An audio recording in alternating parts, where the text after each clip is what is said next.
Sorry I can't be with you. I'm in America at the moment, trying to persuade America to take Welcome to the Pleasuredome seriously, actually 30 years later, so I'm still working at that. I just wanted to share some of my memories and thoughts of the album with you. Trevor Horn, the producer, used to ring me up every week for a sort of, well, I guess a meeting.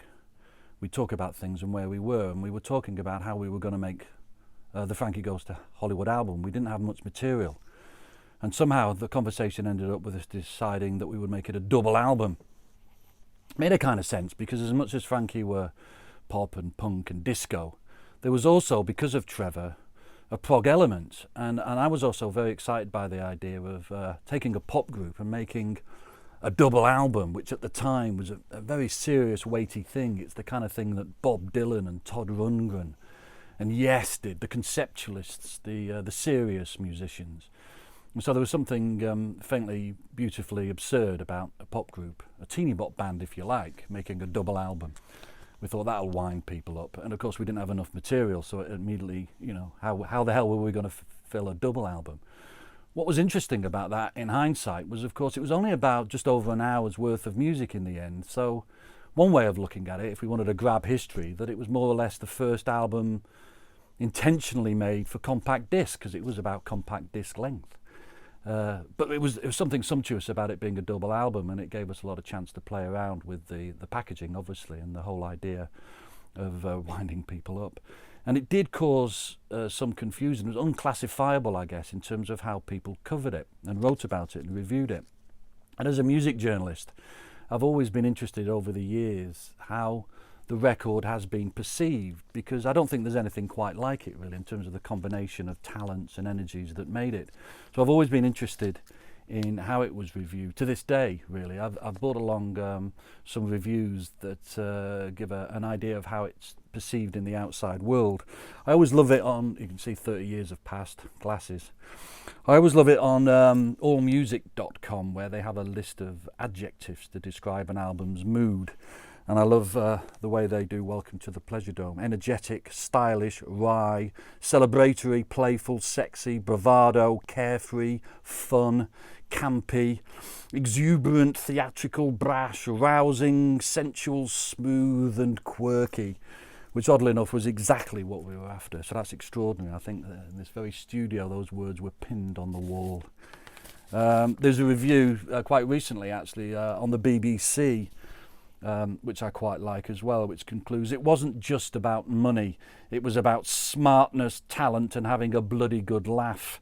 It was all over really for Frankie Goes to Hollywood the moment Welcome to the Pleasuredome came out. The hype couldn't be maintained, and although there was a sellout tour and further chart hits ahead, it was never the same. But for now, marvel once more at their splendid, excessive audacity.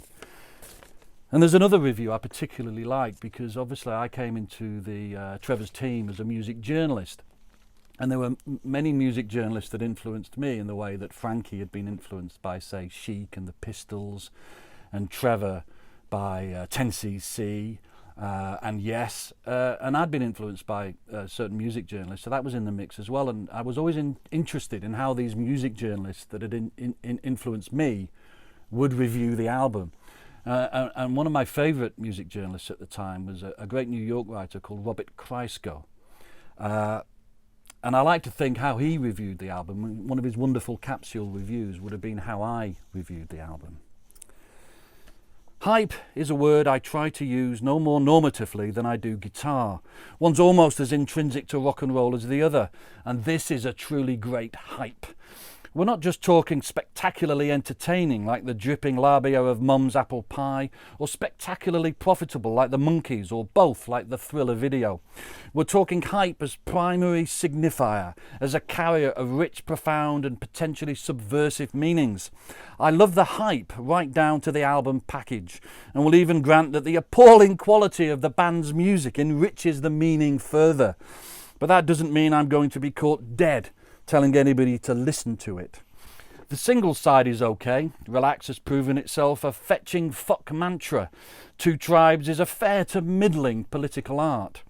But on the whole, Frankie are a marginally competent arena rock band who don't know how to distinguish between effeminacy and pretension.